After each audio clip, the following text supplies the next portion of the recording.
Hello, my friends, and welcome back to the broadcast. My name is Justice Knight, and I'm on an absolute Second Amendment tear right now. I'm tired of people treading on us. Don't tread on me any further. You see, we've talked a lot about our now red flag laws being proposed by both sides of the aisle. There's so much more to this story, though, that nobody's realizing. I warned you that it would extend far beyond just red flag laws, and it already is, and I'm going to show you the headlines to prove exactly that. You see, there's many things we'd expect. We'd expect Warren release his plan to tackle gun violence on heels of deadly mass shootings. We'd expect all this rhetoric from the Democratic Party. Here's an example of just a few. Who in God's name needs a weapon that can handle 100 rounds? 100 rounds. Remember that. Who needs a weapon that can handle 100 rounds? We're going to continue. For God's sake. More than a dozen Democratic presidential candidates campaigning in Iowa today said they want to dramatically reshape the nation's gun policy. I want us to study what works. I want us to try. I want us to make change. Oh, she drives me crazy. ARs, they have no business in our neighborhoods in peacetime in the United States of America. They are for war zones. They are for war zones. AKs, ARs, coming from someone who's probably never handled one. So much is debate driven by that side, but we'd expect that of the Democrats. We'd expect it of the candidates, Senator Booker, Trump leadership key to GOP support of gun control, but would we expect it from the other side of the aisle? President Trump discussions on meaningful background checks.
Dangerous people. We don't want.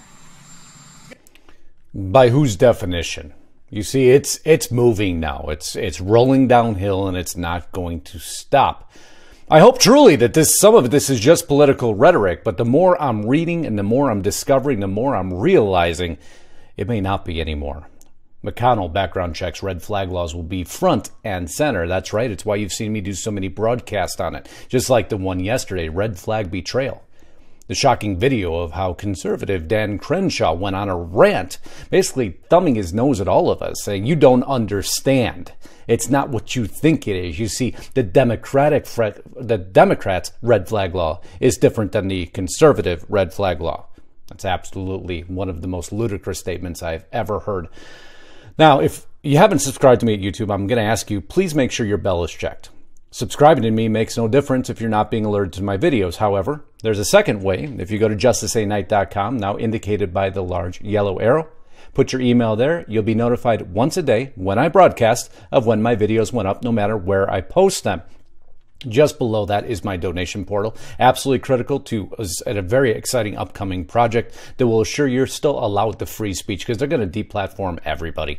It's not if, it's when. There's no question of that. It's why I've been promoting alternate media such as Parler. As you'll see here, some of your favorites, InfoWars and Breitbart and Big League Politics, and Laura Loomer sits over here. There you go. And that's just a simple thumb through. That wasn't staged. That's just what's up on the screen at this moment in time. That's why I need you to go over there, subscribe. Link will be below and also at justiceknight.com. Now back to our story. You see, history is repeating itself. They were killers with submachine guns. You hear again, all these large capacity weapons of war, as they so say. Then the president went after their weapons. Franklin Roosevelt's National Firearm Act of 1934 was aimed at John Dillinger, Bonnie and Clyde, and other murderous gangs. The article goes on to state, And again, this on the Washington Post, but sometimes you have to use even their references because you know what they're coming after. They're coming after us, so of course they're going to be very accurate in these articles. They were the mass shooters of their day, and all of America knew their names. John the Killer Dillinger, Arthur Pretty Boy Floyd, Bonnie and Clyde, George Machine Gun Kelly. See, machine gun, that's the key. In the 1930s, the violence by the notorious gangsters was fueled by the Thompson submachine guns, or Tommy gun, that fired up to 600 rounds of bullets in a minute. Boot edge, you heard him? In response, President Franklin Delano Roosevelt was pressing Congress to act on his New Deal for crime, specifically a bill officially called the National Firearms Act of 1934. Informally, it was known as the Anti-Machine Gun Bill. I'm just going to tie back history to current time. It's a killing machine. Women takes friend's assault rifle and wants to destroy it. But let's hear some of the coverage. The El Paso police chief says Patrick Crucius purchased his weapon legally. So did Connor Betts, the accused gunman in the deadly Dayton shooting. In fact, investigators say Betts bought his assault rifle online in Texas, along with 100... Assault rifle, AR, AK, again, boot at edge, you heard it's the same talking points over and over, AK style, AR style. It's like they're talking about food when they're talking about weapons. ...round drum magazines. Ravel says Texas does not limit the amount of ammunition or number of rifles a customer can buy. There's a lot of... Doesn't limit the amount of ammunition or number of rifles a customer can buy, as is promised and committed to by our Constitution. But I guess suddenly that's become a bad thing. Back to the article. Roosevelt's firearm bill also proposed requiring newly purchased pistols and revolvers. See how they extended it? It eventually was pulled back, thankfully. And owners to be fingerprinted. In February of 1933 in Miami, a would-be assassin had fired a pistol at President-elect Roosevelt and then killed visiting Chicago Mayor Anton Cermak. The article goes on, rather than a federal ban on machine guns, the Roosevelt administration proposed taxing, listen, history repeating itself, the high-powered weapons virtually out of existence. It would place a tax of $200 on the purchase of a machine gun and sawed-off shotguns. The tax equal today to about $3,800. And lo and behold, Elizabeth Warren aims to boost firearms taxes, probes NRA under new gun control proposal. You see why I said the ball is rolling downhill? They are going to stop at nothing. Nothing to assure these are taken away or absolutely unattainable for the average American citizen. Nobody expected, this is the most critical point, the underworld to be going around giving their fingerprints and getting permits to carry these weapons. No, because criminals and governments don't require the same thing that now they're proposing their citizens do. Of course, isn't that all part of the overall plot? And when I said it wasn't going to stop at guns, Schumer bill would require FBI to regulate body armor sales. That's right, because the shooter was wearing body armor. Schumer now wants to assure that the FBI gets involved with any of us who buy body armor. The body armor killed absolutely no one. The shooter did. But they want that banned also. So now you can't protect yourself in another form and fashion. If that doesn't just send chills up your spine and validate everything we've been talking about, I don't know what will. Trump wants to take guns away from the people in crisis. Will that work? You see, this isn't anything new, folks. You see, I just go through a basic search. Of course, I have a lot of this background for you. These are actual congressional. I'm going to just show you one of them. This is S506, Extreme Risk Protection Order Act of 2019. Just happened to be the last action was in February of this year.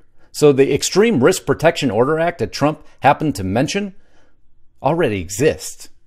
I'm going to take it a step further.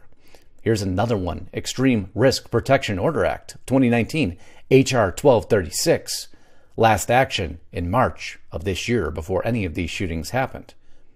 Already existed. Lawmaker says TAPS Act can stop future massacres. I talk about this a lot.